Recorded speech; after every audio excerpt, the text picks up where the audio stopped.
contextualizar vocês o que está acontecendo aqui, parafrasear. Ai, meu Deus. Poxa, repete comigo, vai dar tempo. Vai dar tempo. E Paulo está sendo indagado aqui por algumas pessoas. Se você for ler lá desde o versículo 1, você vai ver que ele está sendo indagado, porque aparentemente as pessoas estão falando para ele: olha, você parece muito ousado através das suas cartas, mas aqui presentemente você é mais humilde. Estava sendo indagado por isso. E eu comecei a raciocinar, a pensar sobre isso, e eu falei assim: rapaz, tem pessoas que de longe elas são meio ousadas, né? Mas de perto elas são mais vagarosas. E Deus falou comigo: não.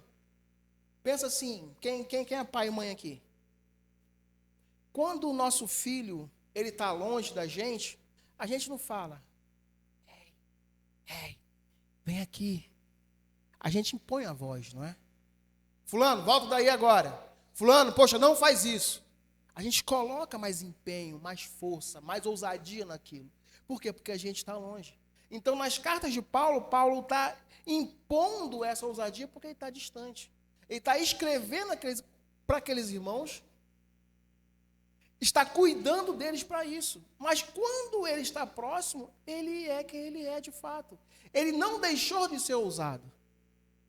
Amém? Mas as pessoas falam: não, mas olha, poxa, não é assim não. Você tem que ser ousado aqui, você tem que fazer isso. Aí ele começa a instruir a gente. Lá no versículo 4, ele fala assim: porque as armas da nossa milícia não são carnais, mas sim poderosas em Deus, para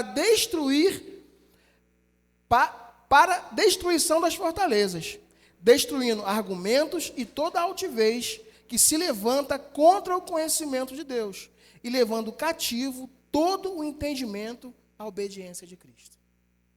As pessoas queriam que ele fizesse algo a mais, queria que ele viesse a se dispor mais para aquilo. Aí, não, olha, eu não vou agir da maneira que os outros querem que eu vou agir, porque a minha arma, ela não é carnal. Da maneira que eu trato isso, não é com carnalidade, não é por meios ou através de meios naturais, mas eu trato isso através de uma arma espiritual. E é sobre isso que nós vamos falar. A Bíblia vai falar que a todo aquele que é nascido de novo, que existe, que está disponível para ele, armas espirituais e não carnais. E o interessante que a gente tem que entender, que existe arma de curto alcance, arma de médio alcance e arma de longo alcance. Mas será que a gente conhece para que cada uma serve? Será que a gente conhece como essas armas são utilizadas, como funciona? Eu perguntei ao Ricardo Meneghelli, né, Meneghelli? E ele falou que não tinha problema. Ele foi militar, certo? Foi militar. Então, assim, você passou por todo o processo, fez o seu alistamento, se apresentou, você foi escolhido para servir, certo? Fala amém? Isso, amém. Né? Quando você serviu, quando você viu que você já estava inscrito e que você foi convidado, no outro dia já deram a arma na sua mão, já colocaram você para você fazer lá a sua escala de trabalho. Não foi assim? Não. Então quer dizer que você não chegou lá no primeiro dia e você já não pegou essa arma. Então você passou por um processo. Um preparo antes. Mas a arma estava disponível para você. A mesma coisa é isso, queridos. Existem armas preparadas para mim e para você. Que está esperando a gente. Que foi preparada para mim e para você. Mas existe um tempo de quê? De qualificação, de aprendizagem. Lá você aprendeu a desmontar. Lá você aprendeu a desmontar, a montar. Entendeu o que é uma arma de curto alcance, médio alcance, longo alcance. Então, depois disso tudo, depois dessa preparação, você agora estava habilitado para usar. Todo aquele que é nascido de novo, diferentemente da vida militar, ele recebe esse direito no ato. Recebeu Jesus, levantou a sua mão, fez a confissão, recebendo ele em sua vida. A ele foi dado, entregue, todas essas armas. E ele será capacitado em meio ao processo. Paulo está falando aqui que, e veja, ele não fala que porque a arma não está no singular, mas está no plural. São armas. Não é arma, são armas. E ele agora usa aqui da nossa. Ele fala de algo, possessivo. Da nossa, fala assim, da nossa. A arma da nossa milícia. Queridos, existe uma arma que não é aquilo que os homens usam, não é da maneira que o mundo tem ditado para muitas pessoas aí, mas é algo que Deus preparou para a igreja, para que nesse tempo ela andasse, e ela viesse agora a efetuar, a utilizar aquilo que está disponível para ela. E ele fala que a arma da nossa milícia não são carnais, mas sim poderosas. Não é qualquer tipo de arma, mas é uma arma poderosa. Uma arma poderosa em Deus para a destruição das fortalezas. Queridos, existem coisas que vão se levantar contra a minha e contra a sua vida, que de fato parecem fortalezas. Que de fato parece que a gente não consegue transpor aquilo, que de fato parece que a gente não vai conseguir, mas a Bíblia está nos garantindo, não, existem armas que eu dei para a igreja que ela vai destruir tudo aquilo que se levantar contra ela.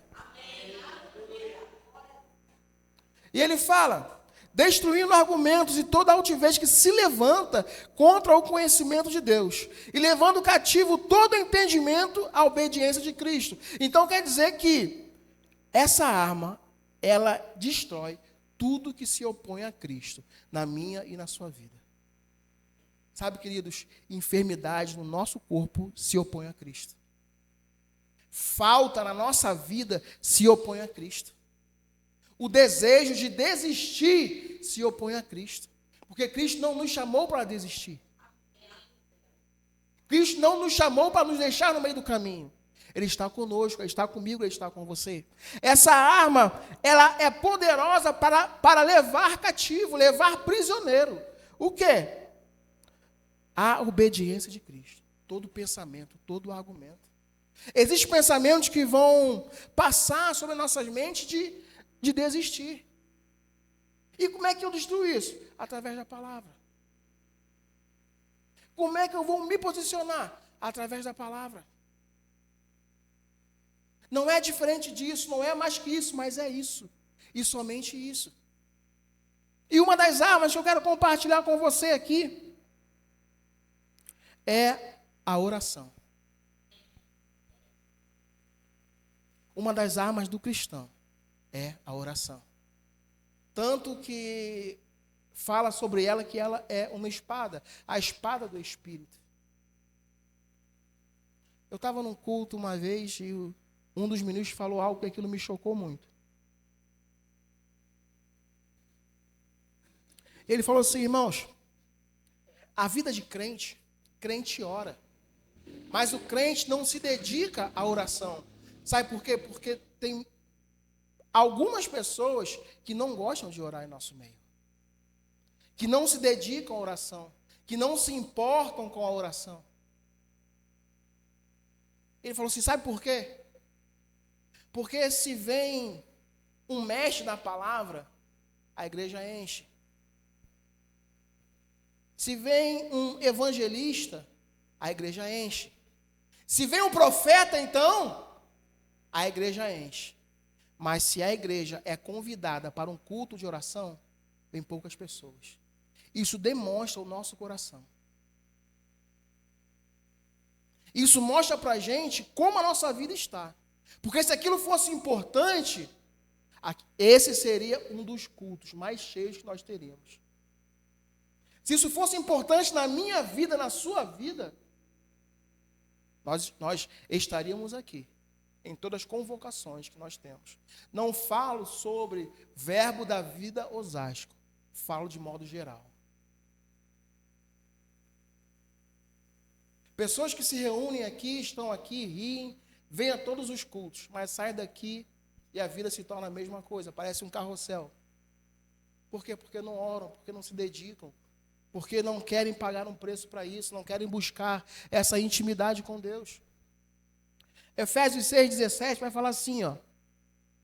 Tomai também o capacete da salvação e a espada do Espírito, que é a palavra de Deus. Mas por que a gente não gosta de orar?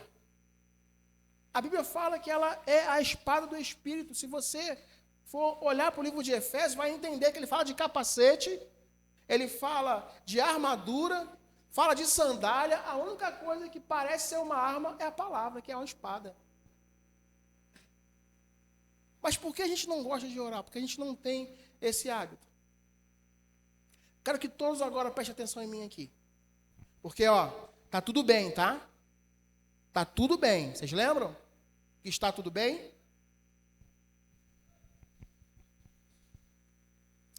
Tá tudo bem. Ó, Edicácio, está tudo bem, tá?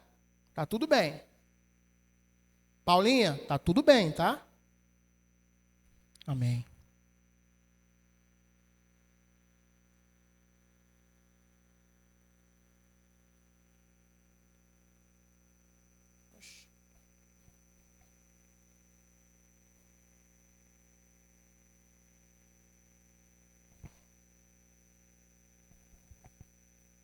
Entendi nada. Vocês entenderam?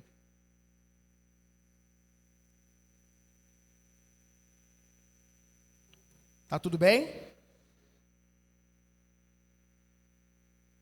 Michela, por que você veio aqui e pegou o papel? Espera aí, falta mais alguém. Não vou deixar ninguém de fora. Aleluia. Irmãos, Deus sempre ministra para mim, me dando um exemplo, porque me facilita. Eu fico aqui nesse mundão de Bob que eu tenho aqui, né? Mas então lá. Você trouxe um copo d'água para mim? Mas alguém viu eu pedir para ela? Ouviu? Falei assim, Juliana, pega um copo de água para mim. Alguém ouviu? Sim ou não? Você pegou esse meu lápis aqui. Você veio aqui e apertou minha mão. Você foi aqui e deu um abraço na Michela. Eu não sei vocês, vou falar por mim, vocês podem responder. Quando eu estou lendo algo, que eu tenho intimidade com aquela pessoa, eu consigo ouvir a voz dela falando. Foi assim com vocês nesse momento? Seja sincero. Se eu estou ouvindo alguma coisa que, poxa, Michela escreveu, sei lá, alguma coisa assim, alguém escreveu, e que eu conheço, eu tenho intimidade com aquela pessoa, para mim, é como se ela fosse falando comigo. Tivesse ali pessoalmente falando comigo. A gente não gosta de ler a nossa Bíblia porque a gente não tem essa convicção. A gente tem essa dificuldade de ler a Bíblia porque a gente não entende que é Deus falando comigo, que é Deus falando com você. Ela poderia não ter feito isso. Ela poderia não ter pego o copo para mim. Ela poderia não ter abraçado, ele não ter vindo aqui e apertar a minha mão. Mas porque ele leu, ele recebeu uma orientação e ele obedeceu, ele recebe algo por isso. Então, a nossa dificuldade é de gerarmos uma consciência que quando eu sento, Deus está falando comigo. Deus está me mostrando coisas a respeito da minha própria vida. Quem não teve aqui no culto de domingo, aquele culto, não sei para você, mas foi para mim. Foi para mim que eu fiz aquele culto de domingo, Michela ministrando.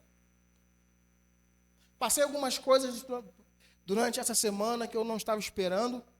E ela falou algo muito interessante. Queridos, quando eu não sei o que fazer, que eu não sei resolver, eu entro para o meu quarto, fecho a porta, oro, falo, olha, não sei o que fazer, não tenho o que fazer, é com o Senhor.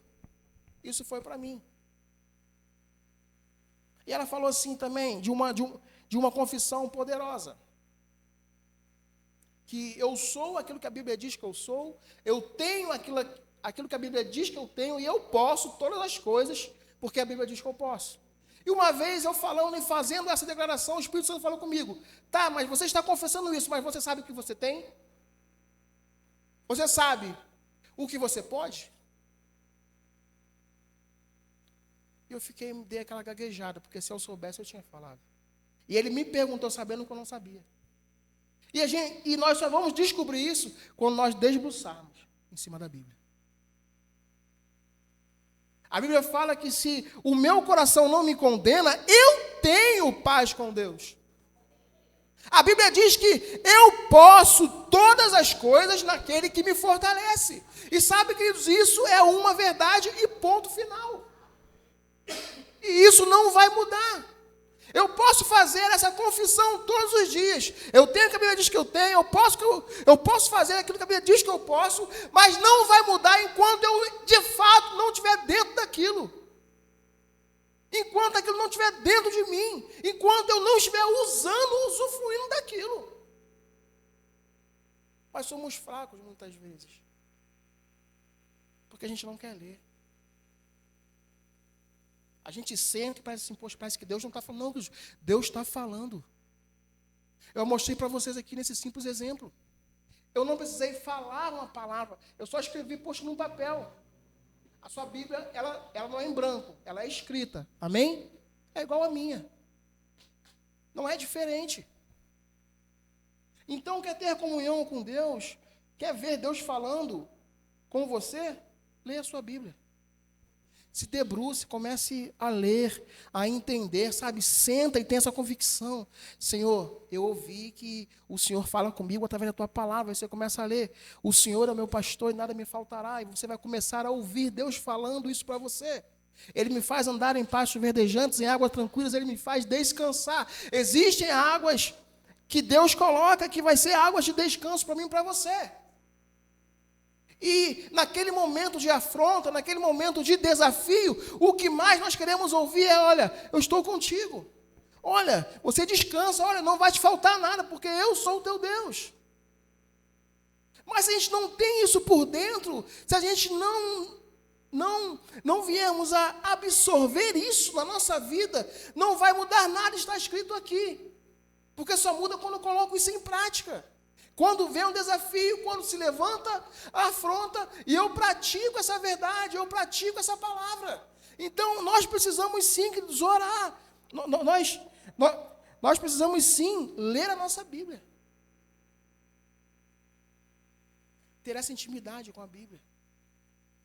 Não estou falando que você, quando eu faço, abre aí no livro de, sei lá, Jeremias. Não, está lá na página 545. Não é isso. É você ter intimidade. É você ter satisfação. Parece que a internet tem mais a nossa satisfação do que a nossa Bíblia. Amém. Glória a Deus.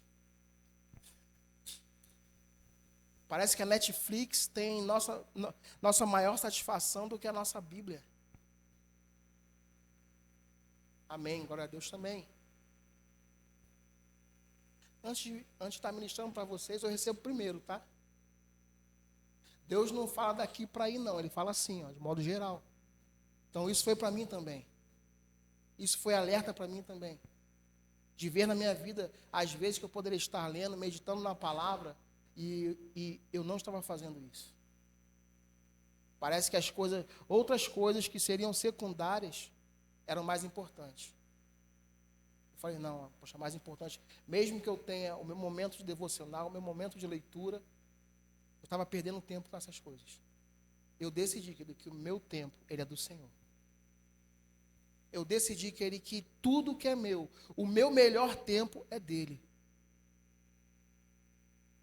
Eu estou falando de tempo por quê? Porque às vezes nós vamos dar essa desculpa. Ah, mas eu não leio porque eu não tenho tempo. Você não conhece a minha rotina. Amém. Você também não conhece a minha. Esses dias eu saí de casa cedo, irmãos, eu acordo 5 horas da manhã. Todos os dias. Eu estou passando por um processo de trabalho, estudo. Porque eu trabalho, eu chego no meu trabalho, eu faço curso de inglês, eu saio do meu trabalho, eu entro em outro trabalho, e a empresa me pediu para que eu fizesse outro curso no sábado. Então eu estou direto, estou nessa batida direto. E eu saí da igreja, fui fazer um favor para o irmão, não estou questionando isso. E algumas coisas aconteceram em meio ao seu processo. E eu fiquei lá esperando o que tinha acontecido e o negócio foi tarde. Eu cheguei em casa, era 11h48 da noite. Certo, eu vi no meu relógio. 11h48 da noite. E naquele dia eu fui questionar. Senhor, eu não estou tendo tempo. Olha a hora que eu estou chegando em casa. Não era o motivo do irmão, das coisas, mas eu estava vindo nessa batida, eu ainda estou ainda. Eu não estou tendo tempo. Nesse exato momento, estava eu e Heloísa. Eu estava parando a moto no estacionamento. Eu parei e eu desci e fiz esse questionamento dentro de mim. Nesse mesmo momento, 11h48 da noite, passou um rapaz correndo. E Deus falou para mim, faça aquilo que você precisa no tempo que você tem. Falei, Senhor, eu entendi. Eu entendi, Senhor. Eu tenho tempo. Eu posso fazer. Porque eu falei assim, irmão, se esse rapaz está correndo 11h48 da noite, é porque ele não pode pela manhã. É porque ele não pode na hora do almoço, ele não pode à tarde. Se ele está fazendo aquela atividade física, pode ser que ele nem queira, mas ele sabe que ele precisa. Sabe que eu e você precisamos ter intimidade com a Bíblia? Ter intimidade com a palavra? Não é fazer porque eu quero, não é fazer quando eu quero, mas é fazer porque eu preciso. E quando você precisa, independente da situação, eu e você fazemos? Independente do que aconteça, eu e você vamos fazer? Amém? Vai dar tempo. Aleluia.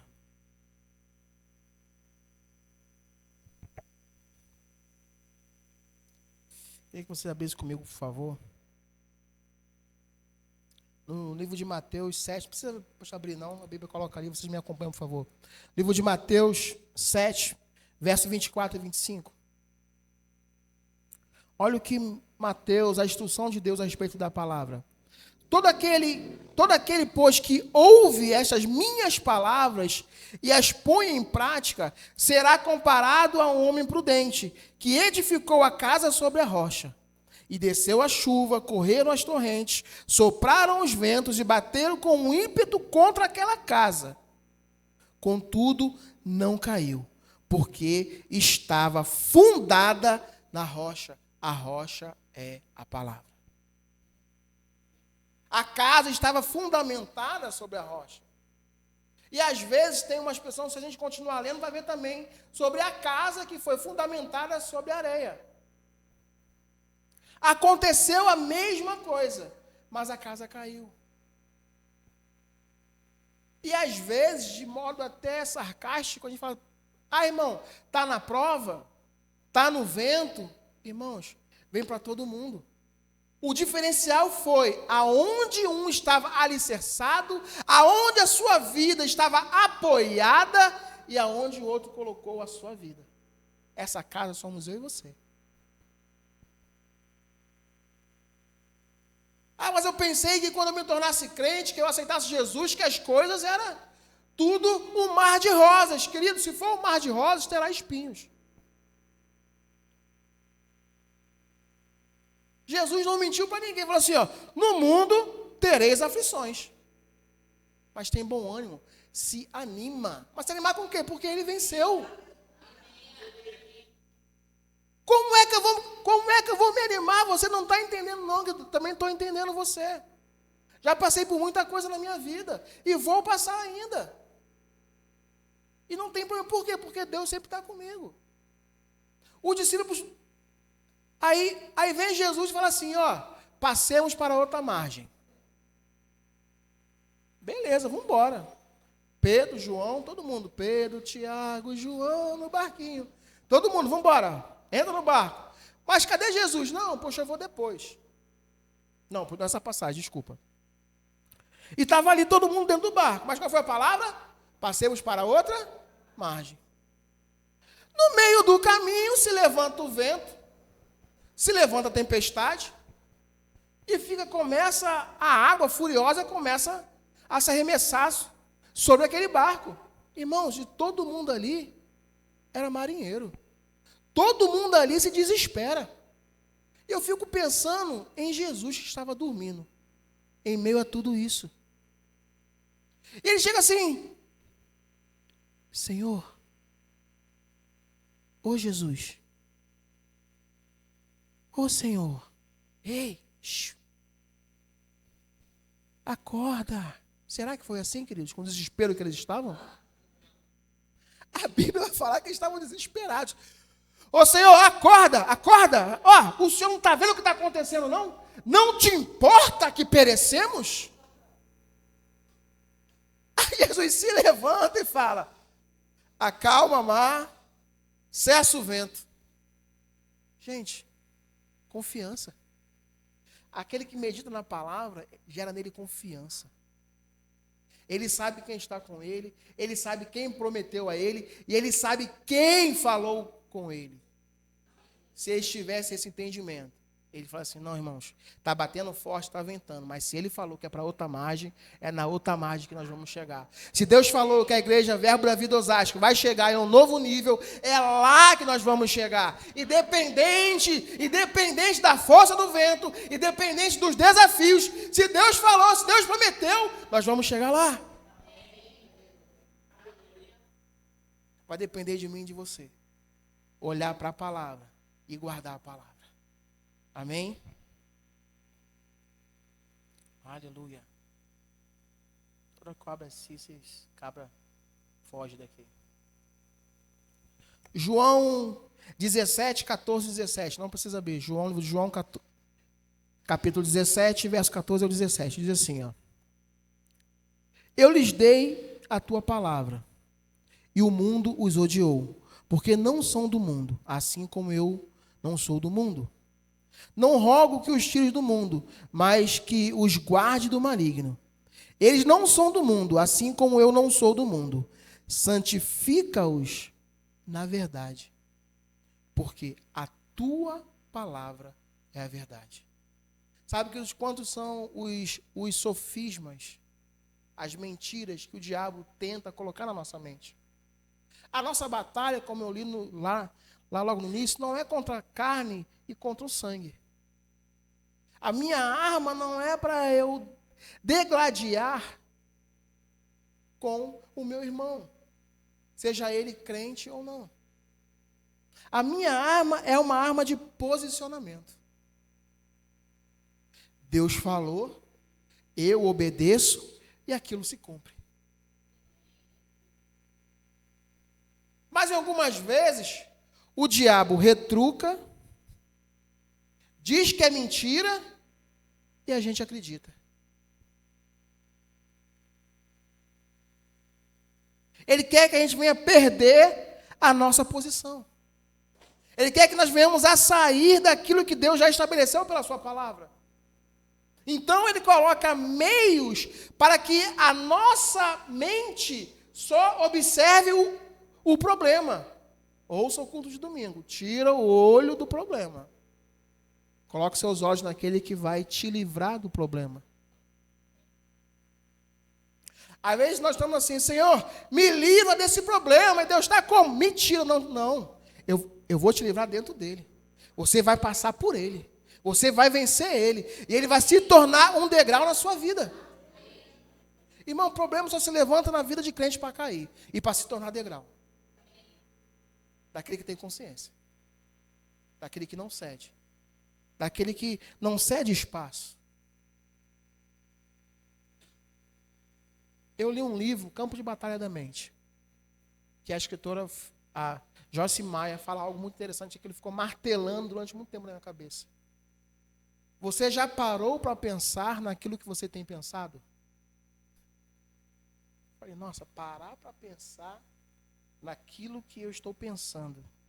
E naquele momento da minha vida, eu estava sem conseguir dormir, porque eu não conseguia parar de pensar. Estava sem poder dormir, e eu virava à noite, à madrugada, porque eu pensava assim, amanhã eu tenho que sair, eu tenho que fazer isso. Eu tenho que pegar minha filha na escola, eu tenho que levar meu filho na escola, eu tenho que fazer. Então, quando eu percebia, já era de manhã. Eu acordava cansado, desmotivado e fraco. E quando eu li esse livro, eu vi ela falando isso, eu parei para pensar, e eu me peguei pensando nisso tudo. Eu falei, não posso pensar. Esse momento é o meu momento de descanso. Esse momento é o momento que Deus separou para que eu venha dormir. Então, eu vou dormir. E eu comecei a fazer isso na minha vida. Amém? Provérbio 18, no verso 20. Provérbio 18, 20. Diz assim, olha como é que a palavra é importante. Do fruto da boca de cada um se fartará o seu ventre. Dos renovos dos seus lábios ficará satisfeito. E o 21, ele é tremendo. A morte e a vida estão no poder da língua. Aquele que a bem utiliza, em outras versões, a ama, comerá do seu fruto. A Bíblia fala que morte e vida estão no poder da língua, ou seja, no poder da palavra. Então, mas se eu ando com a palavra, se a palavra está dentro de mim, na hora que eu for espremido, na hora que apresentar os desafios, o que vai sair de mim é palavra. Então, o que vai sair de mim é vida. Então, o que vai sair de mim é poder para produzir vida e frutificar naquilo que está infrutífero. Mas pode ser que eu não ande tanto com essa palavra, e quando eu for apertado e espremido, o que vai sair de mim são questionamentos contra Deus. O Senhor não está vendo, não, o que está acontecendo comigo? E Deus fala, sim, eu estou vendo, só não está acontecendo pior porque eu estou com você.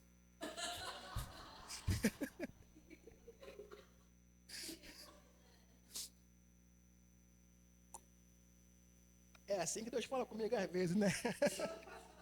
Nossa, não é, gente? Às vezes Deus tem que te puxar comigo assim. Eu falo que ele... Às vezes tem que puxar a tua orelha. A gente sai de casa, declara a palavra, faz tanta coisa. Saiu na rua, de repente alguém pisou no pé. Parece que o dia... aquele dia acaba. A oração ficou lá atrás. Parece que acabou aquilo tudo. Não, irmãos, orou, agradece a Deus. Uma vez eu perdi um dinheiro, irmãos, eu fiquei revoltado sendo crente. Falei, misericórdia, está amarrado, repreendido, isso é o diabo. Aí depois veio, não, foi o diabo não, foi só falta de atenção. Eu falei, é mesmo, né? Eu falei, tá bom, Senhor, então que alguém que acha que esteja precisando mais do que eu. Aquele que encontra, pelo menos que assim, eu não perdi mais. Mas se isso acontecer, eu me conforto com isso, Senhor. Que aquele que achar, esteja precisando mesmo. Pronto, acabou, fique em paz, querido. Foi o meio que eu descobri de estar confortando meu coração. Amém?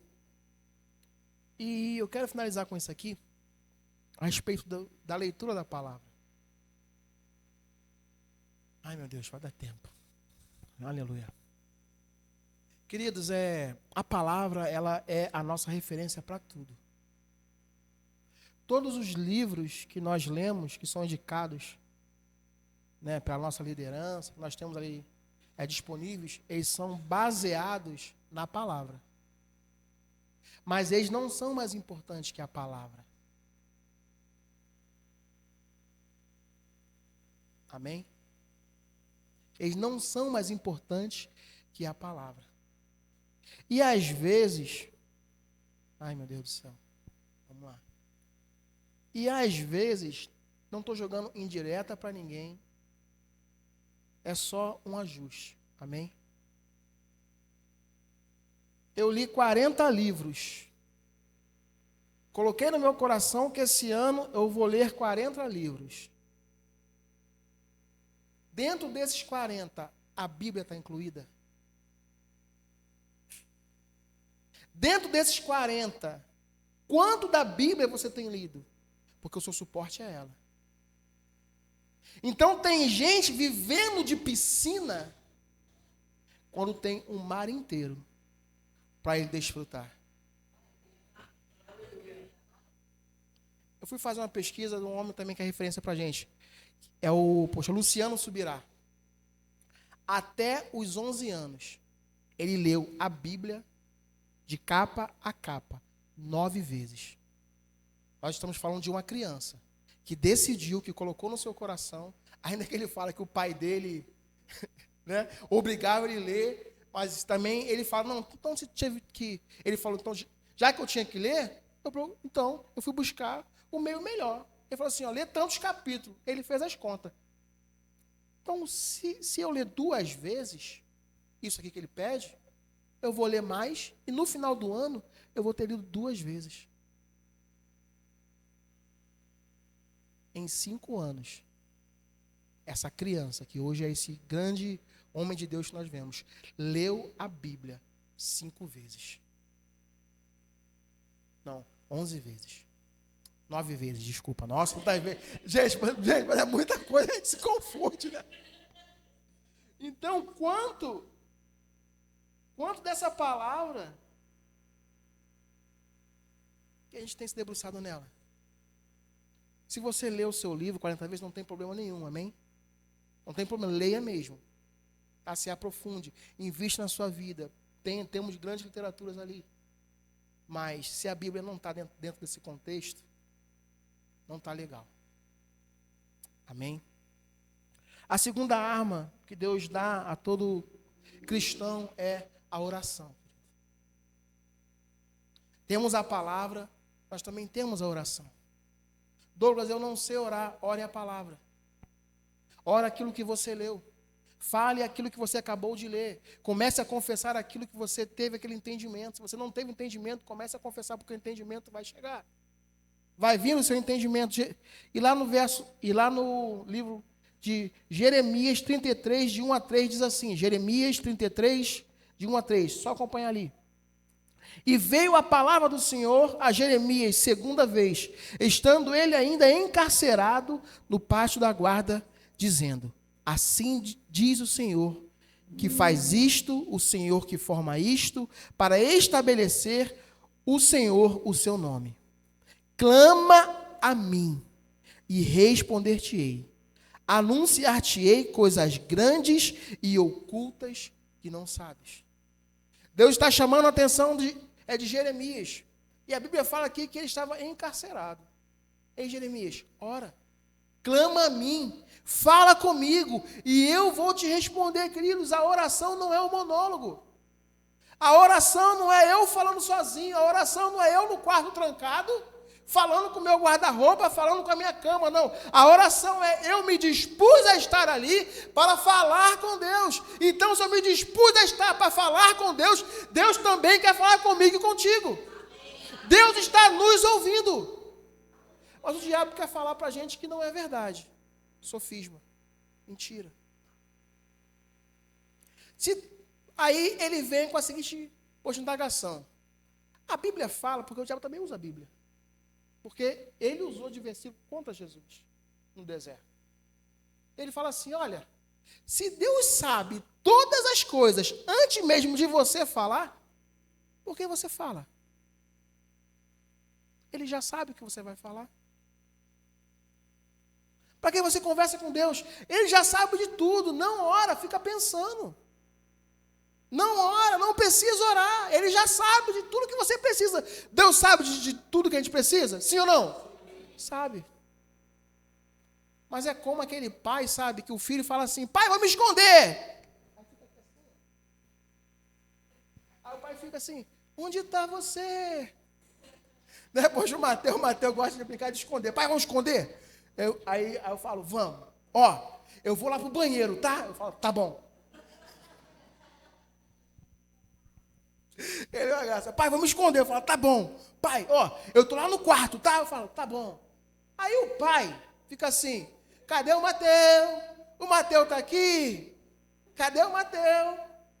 Mas o que Deus quer, queridos, não é se esconder da gente. É se apresentar. É se mostrar cada dia para a gente. Mais e mais. É ter esse vínculo de relacionamento. Esse vínculo de importância da nossa parte. De não somente entender, não, eu não estou aqui falando sozinho. Ainda que aparenta para muitas pessoas. Não, eu estou falando com meu Deus. Estou sentado com meu Pai na minha cama. Estou deitado com meu Pai na minha cama. Estou no meu sofá. Estou onde estiver. Não, mas eu estou falando com Ele. E Ele me ouve. Ele me escuta. Mas como é que você sabe porque Ele fala comigo? Ele acabou de falar, porque eu estava lendo agora a minha Bíblia, e Ele falou comigo. Eu estava lendo, e aqui agora eu estou conversando com Ele. Eu estou falando com Ele. Então a oração é uma prática. Oração é um lugar onde nós temos que colocar pressão, porque senão não funciona. Porque a gente começa a orar e dá um sono, querido. Dá uma vontade de fazer outra coisa, dá nada. Mas não é orar. Na hora da oração aparece tanta coisa para fazer. Tanta coisa para resolver. Mas eu e você podemos e temos o direito de falar assim, não, esse momento é dele. Esse momento é só dele. Esse momento é para ele. E eu não vou abrir mão. Então desliga o celular. Pede para o filho dar um tempinho, pede para a esposa dar um tempinho. De repente, ora em família, junta a família, fala, não, vem cá. Vamos orar todo mundo aqui. Dia de oração em família. Dia que nós vamos falar para dar palavras. Vamos sentar, cada um vai compartilhar um pouco daquilo que você tem entendimento. Dia de papai ensinar aqui para o filho. Dia da mamãe também mostrar para a filha também que ela conhece. Porque isso não é somente responsabilidade do DI. A Bíblia também, a gente lê, estuda e ensina na nossa casa. Porque a referência de leitura e de oração não vem do DI. Vem de dentro do nosso lar. Vem de dentro da nossa casa. Então, se o nosso filho olha para a gente e fala, meu pai não se importa tanto com oração. Por quê? Porque eu não vejo ele orar. Meu pai e minha mãe não se importam tanto em ler a Bíblia. Por quê? Porque eu não vejo eles lerem. Mas quando temos uma consciência dessa necessidade que nós temos, nós vamos parar aquilo. E aquilo vai ser a nossa prioridade. E tudo aquilo que é prioridade em nossa vida, nós encontramos tempo. Não há desculpas. Tudo aquilo que nós priorizamos em nossa vida, nós encontramos tempo para fazer aquilo. Amém? Vocês estão sendo edificados? João, no capítulo 11, verso 41 e 42. João 11, 41 e 42 diz assim. Tiraram então a pedra. Está falando aqui, poxa, é de Lázaro. Tiraram então a pedra. E Jesus, levantando os olhos ao céu, disse, Pai, graças te dou, porque me ouvistes. Eu sabia que sempre me ouves. Mas por causa da multidão que está em redor, é que assim falei, para que eles creiam que tu me enviaste. Olha a consciência de Jesus. Pai, eu sei que sempre o Senhor me ouve. Será que nós temos essa consciência? Será que isso é gerado em nós todos os dias? Se isso não é gerado, queridos, todos os dias, tem alguma coisa que precisa ser ajustada. Tem alguma coisa que precisa se mover dentro da gente. E nós pregamos muito aqui, falamos muito de gerar expectativas. Gere expectativa dentro da sua casa orando. Gere expectativa dentro da sua casa lendo a sua Bíblia. Não deixe para fazer isso somente na igreja. Porque quando a gente se enche dentro de casa, se enche no nosso espaço de oração, no nosso lugar de oração, e Deus fala com a gente, quando nós chegamos aqui, nós vamos chegar transbordando. Os nossos cultos serão outros. A presença que vamos desfrutar nesses dias serão outras. Serão mais profundas, de mais intimidade, de mais comunhão, de mais adoração. Nós não vamos chegar para cá e ficar toda hora assim no relógio assim, ó. Meu Deus do céu, ó. Não vai, porque isso não vai importar para a gente. Eu já participei de cultos, querido, que não dava para ir embora. Não dava para ir embora. Era para ficar ali. Nós fomos indo. Eu lembro que eu saí do culto uma vez, era 00:30. Lá na pedra, no culto de oração que nós tivemos. Vocês já não estavam mais lá. 00:30. Acabou o culto, no seu horário, certinho, mas estava, sabe, tinha uma atmosfera tão boa. Você estava vivendo, presenciando, coisas acontecendo, que ninguém quis ir embora. Ficamos ali, sabe, desfrutando daquela presença. Ai, meu Deus, vai dar tempo. Estou falando isso porque eu vou passar do horário, não. Salmo 55:17 diz assim: de tarde, de manhã e ao meio-dia orarei e clamarei, e ele ouvirá a minha voz. Oração não tem tempo, não tem momento. Tem disposição do coração em fazer. De tarde, de manhã, ao meio-dia. Sabe que às vezes, sabe o que acontece? Às vezes as pessoas ligam para a gente e falam assim: querido, estou precisando de oração. Amém, estamos juntos, vamos orar. Você desliga o telefone e fala assim: poxa, depois eu oro. Aí vem criança, vem marido, vem trabalho, vem telefone, vem a fazer, vem um monte de coisa. Quando você deita e dorme, fala assim: caramba, nem orei. Pedir oração, perde tempo, não, ora. Ora naquele momento. Ora. Ah, Douglas, mas eu estou no meu trabalho. Aguarda um pouquinho. Vai dar a hora do almoço. Antes de almoçar, você vai lá e ora. Precisou poxa do banheiro? Usa esse momento, vai lá e ora. Esse dia eu estava trabalhando e uma amiga da minha esposa estava com problema com a bebezinha dela. Aí ela ligou para mim e falou assim: Douglas, tem fulano de tal aqui e ela quer oração. Você pode ajudar? Estou no meu horário de almoço, espera aí rapidinho. Fui lá, gastei meu horário de almoço todinho conversando com a menina. Não comi. Mas eu conversei com ela e eu ajudei. Tinha outra pessoa perto dela, recebeu também a palavra pelo telefone. Recebeu oração também, conversei com ela, estava passando algo difícil com seus filhos. Eu pude animar ela naquele momento. Não comi, mas ajudei alguém. E Deus me alimentou. Eu fiz a vontade dele, que era o quê? Socorrer quem estava precisando naquele momento. Porque, não, então beleza, depois, porque eu não posso, porque é o meu horário de almoço. Eu vou almoçar, começo a conversar, esqueço, não oro. Perdi a oportunidade. Deus vai levantar outro.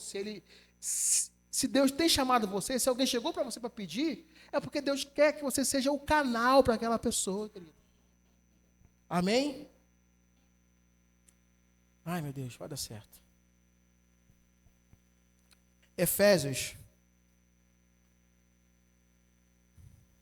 Não, Efésios não. Livro de 2 Coríntios 14:18. Vai dar tempo. Olha o que Paulo fala: dou graças a Deus porque falo em outras línguas mais do que todos vós. Irmão, Paulo, ele é um homem de grande referência para a igreja. Paulo, ele é um homem que ele escreveu mais da metade do Novo Testamento. E Paulo fala que ele orava em línguas. A oração em línguas também, ela é uma arma na vida do crente. A oração em línguas é uma, vou falar de novo, a oração em línguas é uma arma disponível na vida do crente. Ah, mas eu não entendo o que eu estou falando, não tem problema, continua orando. Ah, mas eu não sei, não tem problema, continua orando.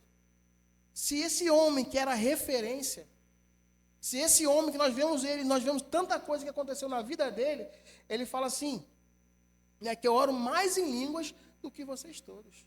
Imagine o quanto que ele orava. Ou imagine o quanto que essas pessoas não oravam. Efésios 6:18. Vai falar assim: orando sempre com toda oração e súplica no Espírito e vigiando com esta finalidade, com toda perseverança e súplica por todos os santos. Irmãos, oração é questão de perseverança. Tem gente que ora de manhã e já à noite quer colher.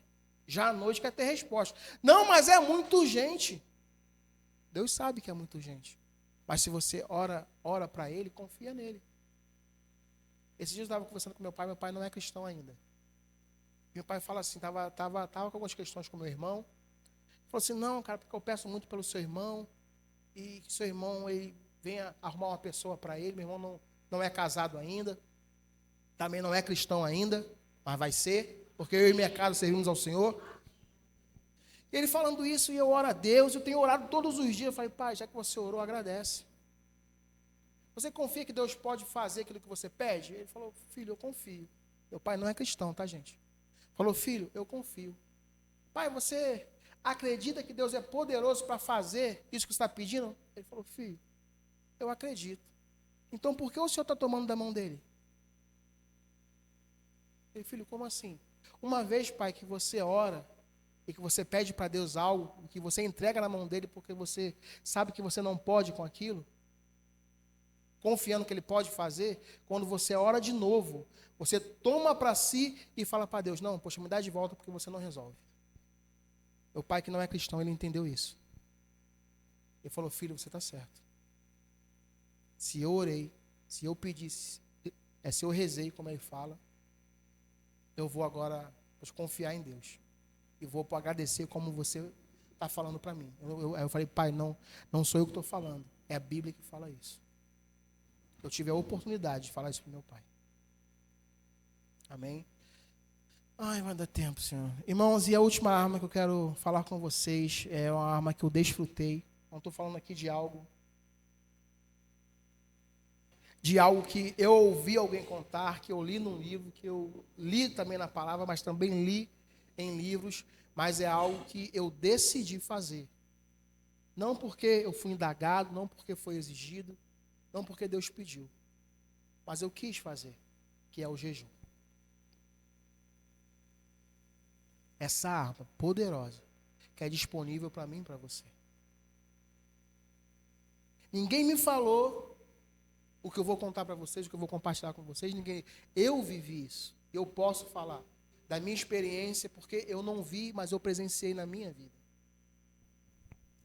A prima da Andréia convidou a gente já tinha esse hábito já, poxa, há algum tempo, de fazer um jejum. A gente tirava um dia da semana e para aquele dia a gente ficava sem comer e sem beber. Até a gente saía de casa e a gente fazia isso até voltar para casa.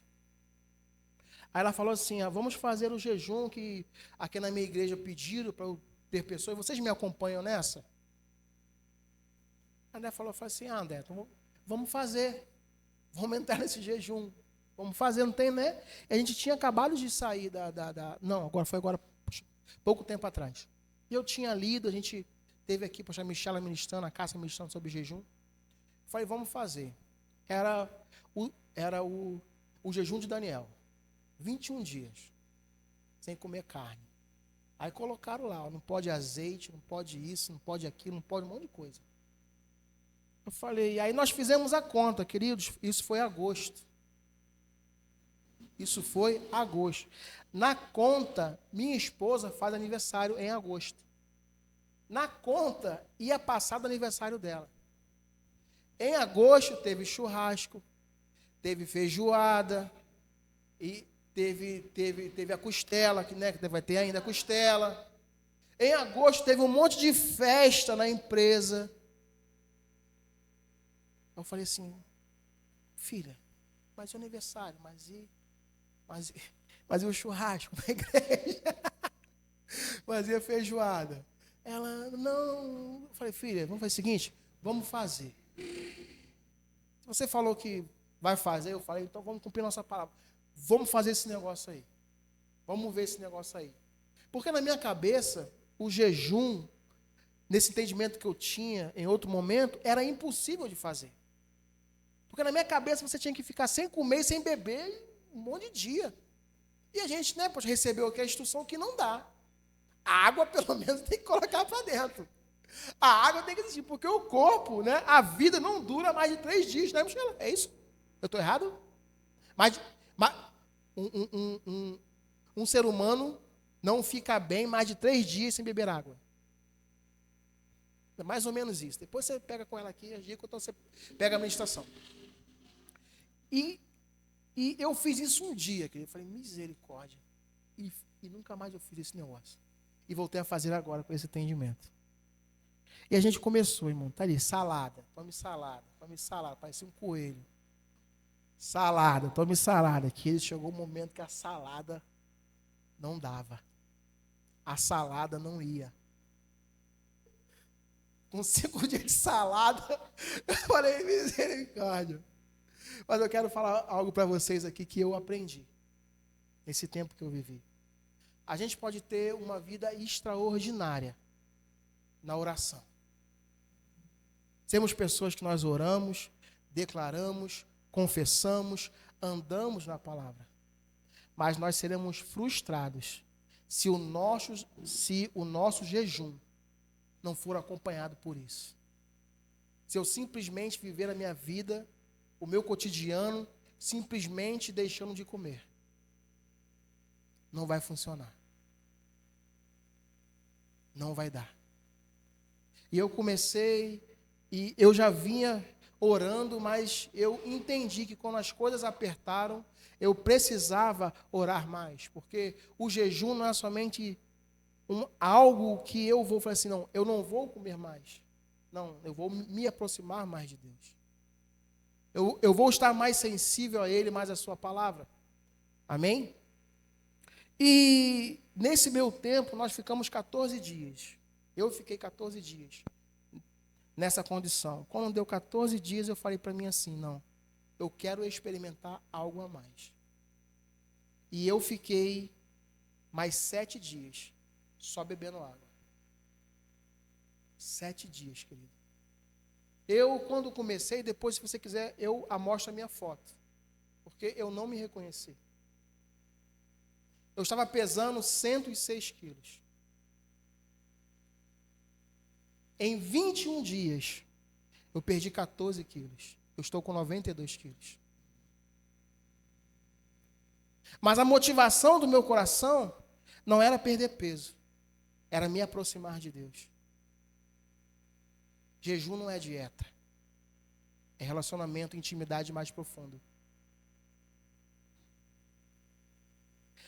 E eu fiquei no primeiro dia, foi tudo bem. No segundo dia, foi tudo bem. No terceiro dia, a água estava amarga.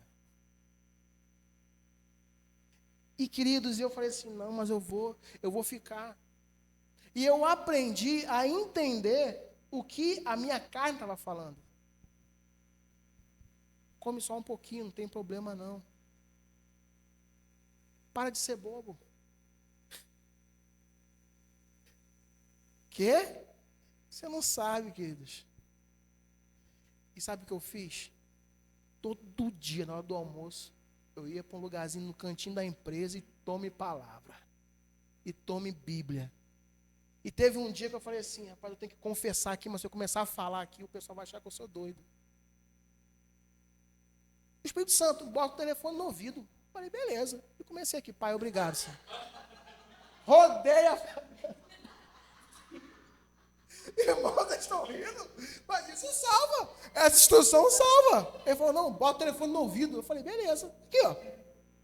Pai, obrigado, Senhor, em nome de Jesus, porque eu estou falando... Queridos, não, isso foi sério, vocês estão rindo, mas foi sério. Você não sabe como é que eu estava. E eu fiquei assim, pai, obrigado, Senhor. Poxa, em nome de Jesus, obrigado, Senhor. Obrigado porque eu estou aqui. Eu sei que existe um propósito maior. Pai, obrigado porque 1000 cairão ao meu lado, 10.000 à minha direita, eu não serei atingido. O Senhor é meu pastor, irmãos. E sabe o que acontecia? A fome cessava como se eu tivesse comido um banquete. A fome cessava como se eu tivesse comido um banquete. E eu ficava bem durante todo o dia, durante toda a noite. Eu não ficava desesperado.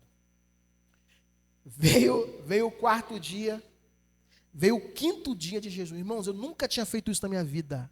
Nunca.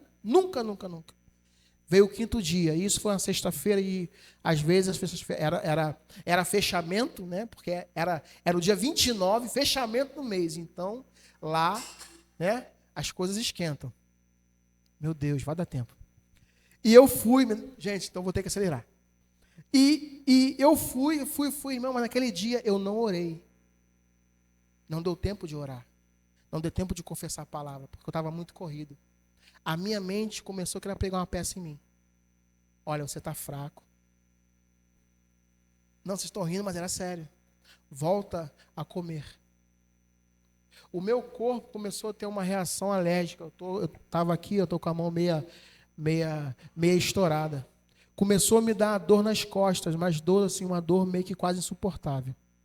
E quando eu reparei que aquilo era minha carne gritando, eu parei um pouquinho e falei assim, eu sou curado, em nome de Jesus. Pai, o Senhor enviou a sua palavra, e a sua palavra me curou e me sarou daquilo que era mortal. Para mim, naquele dia, no 5º dia, nunca foi tão real aquilo que Jesus diz no deserto para Satanás. Nem só de pão viverá o homem. Eu vivi aquilo. Eu sei o que é você estar com fome, extremamente com fome, e eu parar e falar que sou curado, e eu falar assim, Pai, a tua palavra diz que nem só de pão viverá o homem, mas de toda a palavra que procede dos teus lábios. Eu vi o meu corpo ser curado, queridos, instantaneamente. As minhas costas pararam de doer. Instantâneo, assim, ó, instantâneo. Eu vi que é verdade. Eu vi que funciona. Não foi ninguém me contando. Não foi ninguém me dizendo. Eu experimentei daquilo que a Bíblia diz, daquilo que homens e mulheres foram levantados para ensinar. Eu experimentei na minha vida. Jejum vai exigir da gente renúncia. Ele vai chamar a gente para algo maior. E eu experimentei o que é você pegar a sua Bíblia e você ler com tanta facilidade. Você ouvir a voz de Deus com tanta facilidade. Sabe por quê? Porque você entende que você é totalmente dependente dele nessa hora. Pastor não ia me ajudar. Minha esposa não ia me ajudar. Só quem poderia me ajudar naquele momento era Deus. Só quem tinha aquilo que eu precisava naquele momento era Deus. Só quem poderia me alimentar naquele momento com aquilo que eu precisava era Deus. Eu vivi isso. E eu agora pratico isso.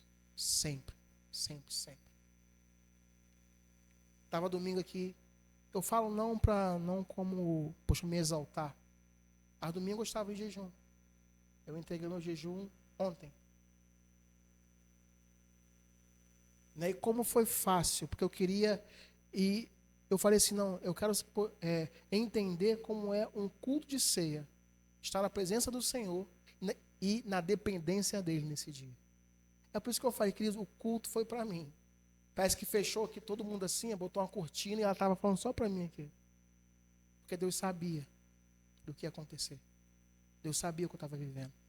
Deus estava, poxa, me preparando. A palavra veio exatamente. Acho que a Juliana. Ju, foi no outro dia, não foi? Foi, né? Essa semana agora. Foi aquele negócio que a gente resolveu? Logo no outro dia. Uma coisa que eu não tinha como resolver. Não posso mudar o que aconteceu. Mas, querido, eu estou crendo nele.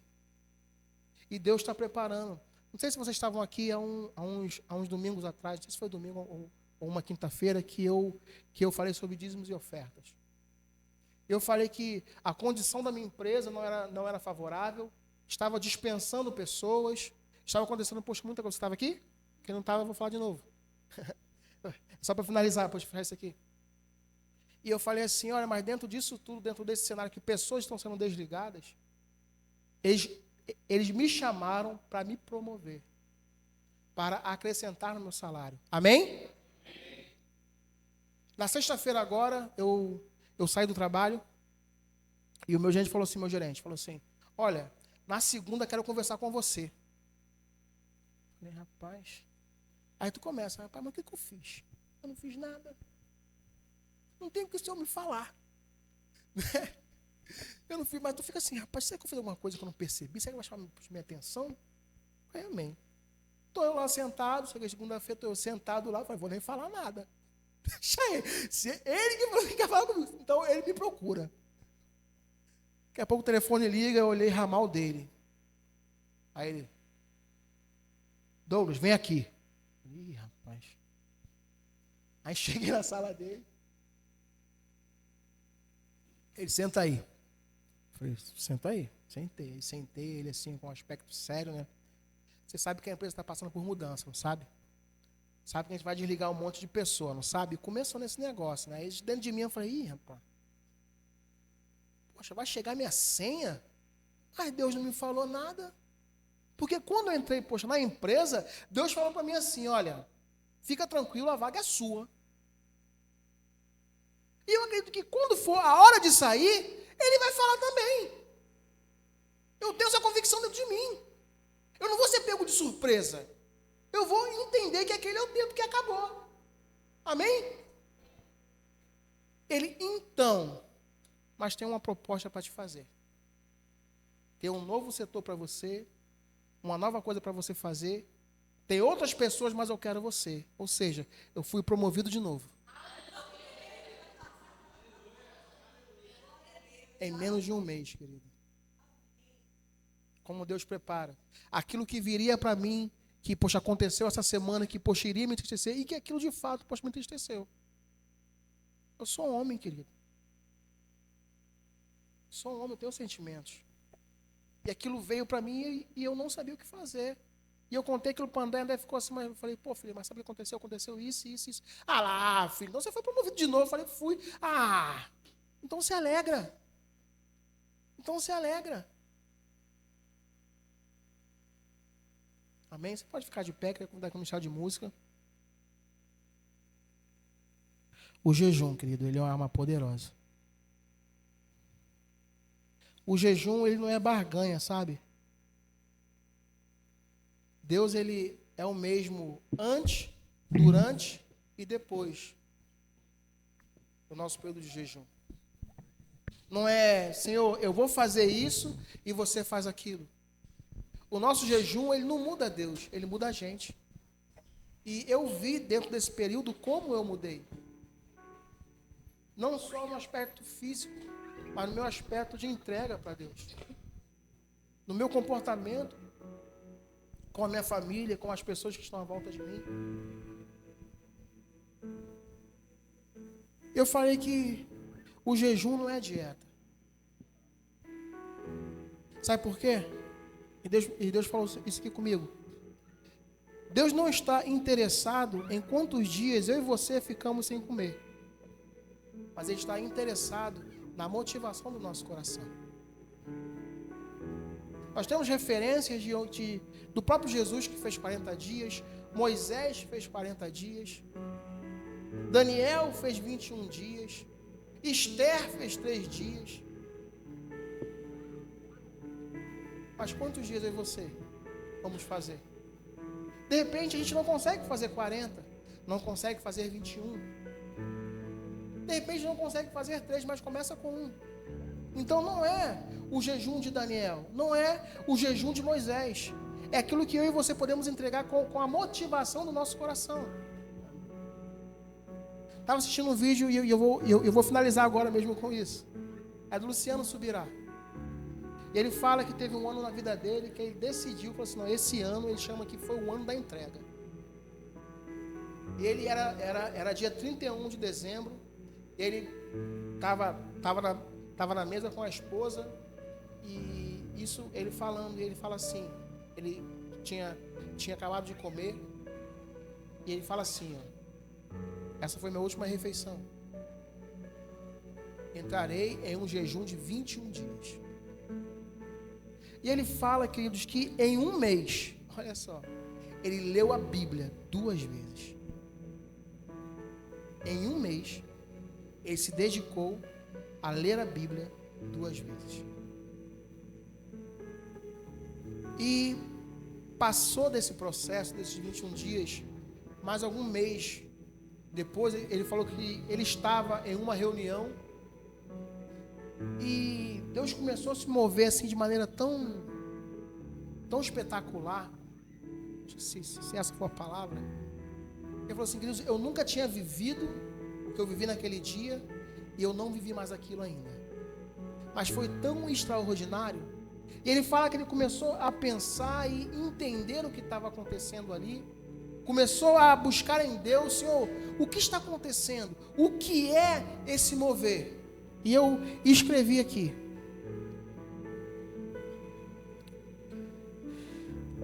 Ele fala que aquele era o período mais longo de jejum dele. Ele tinha feito já um jejum de 14 dias, 2 semanas. E ele fala assim, ó, eu estava vendo e falei, não, eu vou escrever para ser Ele estava em uma reunião da igreja e experimentou algo que não tinha experimentado ainda. Ele diz que começou a entender o que estava acontecendo. E o Espírito Santo falou com ele: estou chamando vocês para um lugar de arrependimento mais profundo. Ele ficou pensativo, mas nos arrepender do quê? Já que ele tinha descido, tinha dito que aquele seria o ano da busca. E Deus falou com ele de não estar me buscando como deveria. Ele fala que ele ficou chateado, porque não, eu estou buscando, eu estou fazendo isso, eu estou me dedicando, eu estou lendo mais, eu estou buscando mais, como que eu não estou no centro da sua vontade? E ele fala que um tempo depois, novamente, o Espírito Santo disse para ele, que isso inclusive é uma frase de um dos livros dele: me busque até que nada seja mais importante para você do que eu. Deus falou para ele: o que você está buscando é performance. O que você está buscando não está dentro do centro da minha vontade. Por isso que eu falei que Deus não está interessado em quantos dias eu e você iremos deixar de comer. Mas Deus está interessado de fato na motivação do nosso coração. Queridos, jejum tem que ter a motivação correta do coração. Se não for isso, é dieta, é restrição alimentar. Jejum é isso. Foi isso o que Deus colocou no meu coração para eu compartilhar com você nessa noite. As armas da nossa milícia não são carnais, mas poderosas em Deus para destruir fortalezas. Até quando você vai viver, parece que a vida de certas pessoas parece que é um looping. Tô bem, tô mal. Tô bem, tô mal. É dívida em cima de dívida, é pressão em cima de pressão. As coisas vão acontecendo, parece que Deus não está se importando, mas o que Deus quer é que você se importe com Ele. O que Deus quer é que você se volte para Ele. O que Deus quer é que nós venhamos de fato confiar nele. E eu aprendi que se eu pego essas armas que estão disponíveis para mim, eu posso avançar com mais facilidade. E eu convido a você a avançar juntamente com a gente, a avançar juntamente com a nossa liderança, a não estar somente aqui de um corpo presente, físico, mas estar aqui em uma presença onde de entrega ao Senhor, de que o culto não seja mais um culto, mas que seja o culto, que a palavra não seja somente uma palavra, mas que seja a palavra. E sem essas armas, a nossa vida não tem como ter êxito. Aquele que nasceu de novo tem a seu favor a oração, tem a seu favor a palavra, tem a seu favor a oração em outras línguas, tem a seu favor o jejum. Associa tudo isso na sua vida, desenvolve tudo isso na sua vida, e você vai ver a sua vida mudar. Você vai ver coisas acontecerem na sua vida. Eu não busquei esse jejum para eu perder peso. Aparentemente eu estava satisfeito com o meu peso, ainda que estivesse errado. Eu 2 vezes tentei, fui para a academia, fiz dieta, fiz regrado. Eu bati ali, 97 quilos, 6 meses ali, corri, 97 quilos. Eu tirei uma foto com a minha filha e falei assim: pai, nossa, você está muito magro. Tem até pescoço agora. Eu fui me pesar, eu não acreditei. 92 quilos. Foram 14 quilos em 21 dias. Se Deus entende que naturalmente isso era sobrepeso para mim, que isso era sobrecarga na minha vida, que isso estava atrapalhando a minha vida, isso naturalmente é visível. Imagine, querido, espiritualmente, o que não acontece dentro de mim e de você. Sabe? Entenda o que acontece por dentro. Só eu sei, queridos, como eu estou por dentro hoje. Só eu sei das informações que chegaram até mim para tentar me derrubar, para tentar me desmotivar, para tentar me tirar da posição. E Deus estava lá atrás, quando alguém me convidou: ei, faça com a gente esse jejum, entra nisso aqui. Por quê? Porque eu quero te fortalecer, eu quero fazer com que você entenda que você depende de mim, eu quero fazer com que você entenda que não é o teu salário que te sustenta, não é o seu trabalho que te sustenta, mas sou eu que te sustento. Conta comigo. Aleluia. Deus não está contra nenhum de nós, Ele está a favor. Então busca Ele. Até quando? Até que nada mais importe. Até que nada seja mais valioso que Ele. Até que nada seja mais precioso que Ele. Nós cantamos isso aqui. A tua presença é mais valiosa que o ouro. Às vezes a gente está trabalhando tanto, querido, se dando tanto pelo trabalho, e trabalha, e trabalha, e trabalha, e temos comido pão de dores. Eu tenho que pagar minha conta, amém, cada um de nós também temos conta aqui. Mas se Deus é verdadeiro na minha, na sua vida, Ele supre. Ele está suprindo a minha vida que você não tem ideia. Eu entrei agora, poxa, num nível que eu não consigo parar. Eu entrei em um nível onde eu experimentei e eu provei de algo que eu vi outras pessoas falando, eu vi outras pessoas escrevendo, mas agora eu posso escrever isso também. Agora eu posso falar isso também com propriedade, porque eu vivi. Eu posso falar para alguém: olha, funciona. Você leu isso? Não. Alguém te falou? Não, eu vivi. Eu experimentei, queridos, e eu não consigo parar. E eu ouvi o Luciano Subirá falar algo. Ele fala que quando vai se aproximando o tempo que ele tinha determinado, ele começa a ficar um pouco mais emotivo. Qual a dificuldade de entregar aquilo que você está recebendo? Tivemos o culto aqui no domingo. Que era o domingo que eu estava, findando aqueles 7 dias, que seriam aqueles 21 dias. Irmão, como eu estava, tão grato a Deus, eu não queria parar. Mas dentro disso tudo também, eu quero falar para vocês: o seu corpo, ele tem um limite. Entenda o limite do seu corpo. Eu percebi que a carne estava gritando, estava fazendo aquilo tudo. Mas uma hora,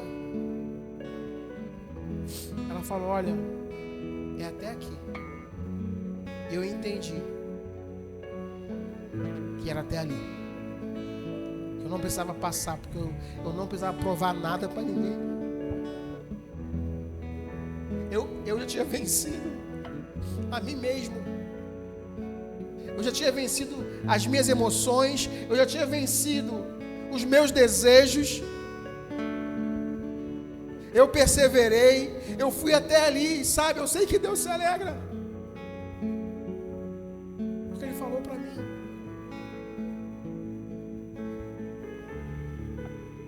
Eu sei que Deus se alegra. Respeite o seu corpo. No meio desse processo, Deus vai falar para você.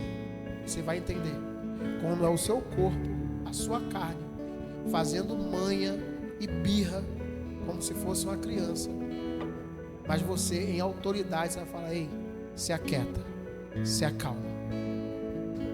Porque é Deus que está no controle.